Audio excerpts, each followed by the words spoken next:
Welcome to Gaia's Love, a podcast of brief messages to help humanity bridge the gap to the new earth. My name is Vivienne Gerard. It is my delight to be a scribe for consciousness today, sharing the wisdom that flows through from Source. Here we go.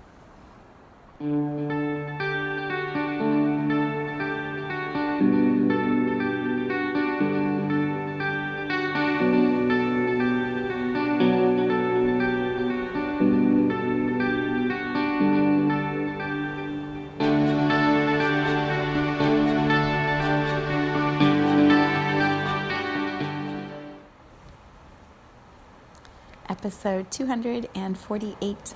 It is Wednesday. Here in Cincinnati, it's a little cloudy. It looks like it might rain. It rained last night, and I put a post on Facebook earlier. We have this beautiful water that's dripping down through the trees. I don't know if you've ever walked through the forest, or for me, I walk up the lane that we live on, and there's trees on either side that come over the road. And when you're walking up in the morning and it's rained the night before, you can hear the raindrops still coming down through the leaves. It's the most beautiful sound. It reminds me so much of the rainforest when you're traveling in tropical climates and you're walking through the forest. There's a smell of that wet, that moisture that's just all around you, and you can hear the drip of water, but it's from above, and it's just so magical. So that was how I started today. It looks like it's going to rain again, but we'll see. We'll see what's going to happen. Yeah, we have shifted out of the 8/8 portal. We are moving towards a full moon in Aquarius tomorrow. It feels like the energies are releasing and realigning in a way that has a bit more spaciousness and joy and calm in it, which feels really, really good, because it has been quite a journey over the last couple of weeks for so many people.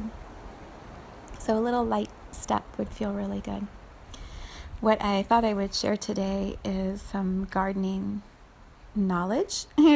Knowledge meaning it's only from what I've learned, and I am certainly not an expert gardener. But it's often what is the word? Is it allegory? It's an illustration of how energy works in our human lives. And so as you're listening to me talk about gardening, know that there are all these other ways you can interpret it and receive the wisdom and the nuggets from what I'm sharing. So this morning when I was jogging, I didn't even say running today. I was so tired it was jogging. When I was jogging this morning, I go up and down the same roads, and so I am able to see the changes in the flowers and the plants and what's been happening as the seasons are moving. When I was going down the one hill, right after I ran by my little friendly dog Oreo that I've talked about before, his house is on the left, and then on the right, a little further down, there's this house that has some beautiful flowers in the front. I took some pictures earlier in the season of their hibiscus plants, the white and pink hibiscus.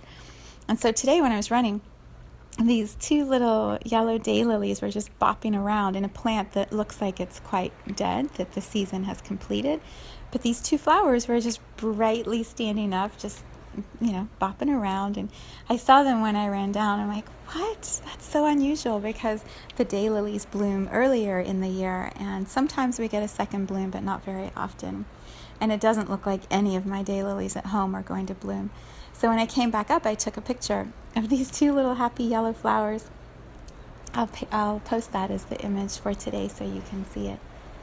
But as usually happens when I'm listening to music and running outside and I have nature talking to me in this way, I saw the flowers and I was like, wow, a second bloom. Like, that's such a gift to be able to have a perennial rebloom again. They don't often do that.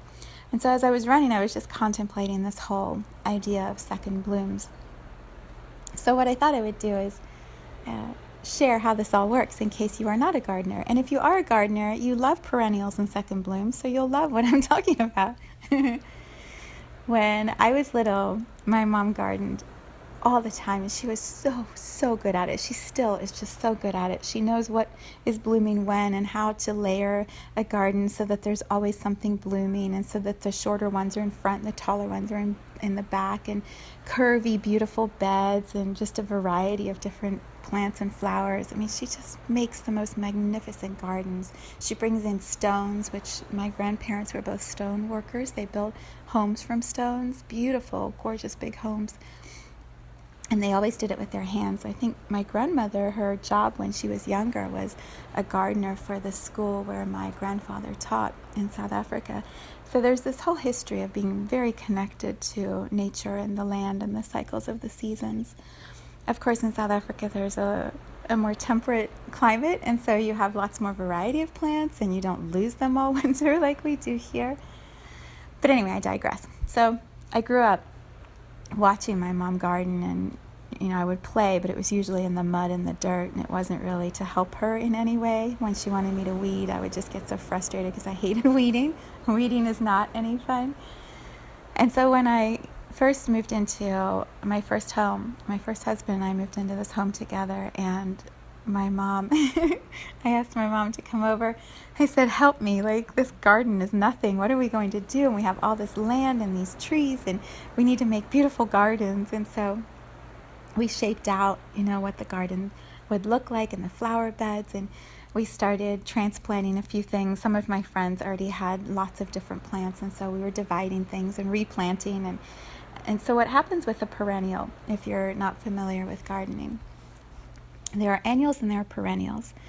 And the annuals only bloom for one season. You usually get those at the gardening store, the Home Depot, Lowe's kinds of stores. And they're beautiful, bright flowers, but because we live in a climate here that has snow and cold temperatures, they die off in the winter. And so you're only going to get one season out of them. That's why they're called an annual. And they're usually more expensive because they're just a one-time plant. That's not true, actually. Perennials can be expensive too, but I feel like we spend a lot of money on annuals and they just die. So it's like an investment in one season of color, and that's all you get from it. The perennials, on the other hand, you buy a plant that is maybe going to have a bloom, or maybe it's just going to be a really pretty bush that has, green leaves and that fills in some space in your garden with green. What happens is that plant may go dormant over the winter, so it may go into like a quiet internal season where you don't see flowers or you don't see a lot of greenery, and then in the spring it'll usually rebloom. And so it's called a perennial because it just keeps coming back over time. It just keeps growing. And some perennials like hostas and daylilies, you can divide them every year. They grow so fast, and so you can take one plant, and over 5 years you might have 10 plants, and it'll fill up a whole garden. The daylilies, especially the one that I took a picture of today, this bright yellow daylily is one of my favorites. There are different shades of yellow depending on which perennial you get. The one that I took a picture of today is a really beautiful yellow, and the size is beautiful, and it's just one of my favorites. So when we moved away from that first house, I stayed there for most of my first marriage and a little bit of some time on my own. And then when my second husband and I bought this place, we transplanted some of the things from those flower beds, and brought some of them here to our new home. And same with his house, we transplanted some of his flowers and brought them here so that our home together had some history from both of our gardens. And the whole way up our driveway, as you come into our home, are these beautiful yellow daylilies that have come from my old house. And I think I took 3 or 4 of the plants from there and divided each year. And so it literally lines the whole driveway now with these beautiful flowers. So usually June, we'll see this beautiful, it's just beautiful, like row of yellow the whole way up the curving driveway. It's just gorgeous. And then they die, and you have these sticks where the flowers used to be suspended at the top. There's like a brown stick, and then the green leaves start to die and they turn brown. And so you have this clump of like green and brown that gets very straggly. And usually by the end of July, August, we're starting to pull some of the brown out so that you just have the green. And And then by the end of maybe October, it's all brown and it just literally sort of disintegrates and you see nothing. And so in the spring, it's the same with hostas. In the spring, the hostas and the daylilies start to come up out of the ground and you don't remember where they were. Well, I do because I made the plants, but if you're not familiar with it, you wouldn't know that those plants are underneath the ground. And they come up out of the ground and they're double the size sometimes if the soil is good. And there's this huge birth of green that pops up in the spring here in Cincinnati when the gardens start back up again. It's exciting. I love talking about gardening. Okay, so today, the second bloom, when I was running by this beautiful plant that I see every day when I go outside, and I saw these yellow flowers, there's a sense of hope that I feel because not every perennial is going to have a second bloom, and they don't have to, and the one bloom is enough. The one bloom is just beautiful, and I love it and appreciate it and know that next year I'll see it again. The second bloom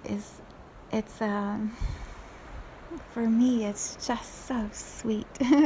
It's just so sweet to realize that plant had that much energy that it could regenerate another whole flower in the middle of what should be its season of dying, of coming to a completion. It just rebursted some more color out for all of us to enjoy. And so when I see that, I feel so grateful. Grateful for the cycles of nature and grateful for this beautiful plant that is willing to try again and to show us its beauty again and allow it to be seen for its beauty. And it knows it's going to die again. Those flowers in a few weeks will be laying on the ground and composting into the soil and providing more energy for the plant when it comes back again next year. So why share all of this at this part of our journey here as humans? We often talk about in meditation or spiritual work or philosophy or religion, we talk about the comparisons of nature and humanity and how we learn from the cycles of seasons of birth and life and death and rebirth, regeneration, and how we can count on the cycles of Gaia, Earth, to guide us as humans in how to move through different phases of our life, different phases of our human journey. When nature shows us a second bloom, what I feel or receive from that is the sweet knowing that we always have a chance to come back and do it over or do it differently. And that may be as simple as starting over with a new day. If you had a really bad day yesterday, you have another chance to get back up this morning and start over again. It may mean you've traveled through life being one way, and that's the way you've always known, it's the way you've always been, and it's how you show up in your life. And then some burst of energy that moves through you, some regeneration of a cycle that you didn't realize was moving through you, completely transforms how you're going to show up in this world. Something inside of you has that complete shift, complete regeneration. And so you can start over again. You can have a second bloom. You can decide the way that you've always lived your life. Perhaps it's always been from a feeling of, playing it safe, staying in your comfort zone, or letting fear guide your decisions, or limiting yourself in how you see your journey in this world. Limiting how you show up in relationships or how you communicate or connect in relationships. A lot of this full moon in Aquarius tomorrow, what I've been reading about it is it's related to new forms of communication and connection. Maybe you've always acted in this world like a daylily that's dying, that's had its bloom, it's exhausted. And with this full moon in Aquarius tomorrow, you're like, damn it, I'm coming back again and I'm going to do it differently. And so I'm going to show up and start connecting with people in a way I never have before. You have a second bloom. Try it over, do it differently. it's, what is it they say? It's not over till it's over. It's not over till it's over, and you can always rewrite your story. You can always recreate the way that you're showing up in this human journey until you decide you're complete, and then you return just like perennials, right? They return to the earth. They go back down into the dirt, and they use that winter energy, and they store it all back up again, and then in the spring they're right back. It's the same for us as souls in human bodies. We have this one lifetime, and while we're living it, we feel like that's the only lifetime that we've ever had, or this is the only one that's real, and it's never going to end, or it's going too fast, and why is it ending so quickly? Whatever your version of it is, we go through this experience as humans in this one lifetime, and that's all we can focus on. You've got many more lifetimes to go here and on other thought forms or planets. I don't know where you're going to go. You have so many more lifetimes than just this one. You've already had so many seasons before this, and you're going to have so many seasons after this. So enjoy this one. Enjoy this one. And if you get to have a second bloom, and in the middle of this lifetime you get to redo it or start over in a different way, awesome. Show us your beauty. Show us your beauty. That's why you're here. So, yeah, there you go. Full moon in Aquarius. New way of connecting and communicating. I'm trying it out right now. Oh, so good. I will not be here tomorrow in this space. I'm going to be with a friend for the day, taking care of her. I will be back on Friday. Unless things shift, I will be back on Friday for another podcast after the full moon in Aquarius, and we'll see what's shifting and moving.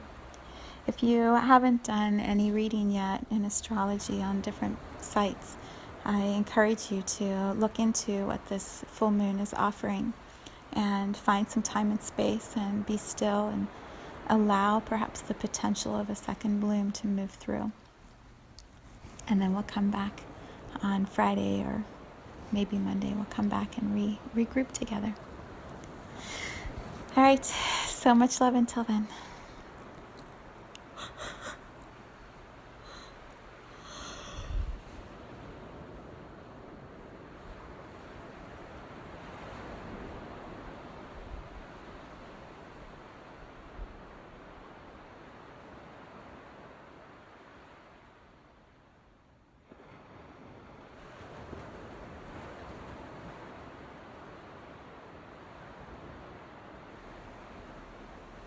Thank you for tuning into this vibration of pure love. I invite you to join me in aligning with the optimal health of your mind, body, spirit in the virtual community of Viv's Energy Gym. You can learn more at mysouljourney.com.